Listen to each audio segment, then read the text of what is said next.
The menu control in the right handlebar switch assembly includes a rotary encoder circuit, so the meter assembly can determine if the wheel is rotating up or down and how fast it's rotating. Testing the switch involves 3 steps. Have the main switch off and remove the left side fairing panel. Set your analog multimeter to the 20-volt DC scale. Using back probes, connect the positive lead to the white with a green trace wire on the component side of the multi-connector, and the negative meter lead to the black with the yellow trace. Turn the main switch on.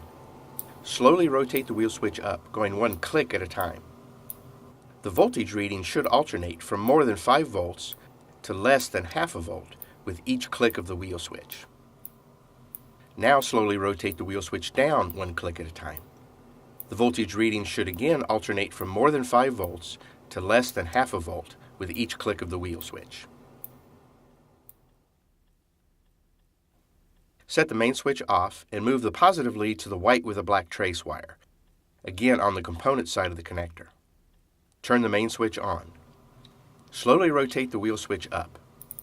The voltage reading should remain more than 5 volts as the wheel is rotated up. Now slowly rotate the wheel switch down.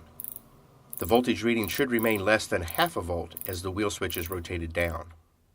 Set the main switch off and keep the 4-wire multi-connector still connected.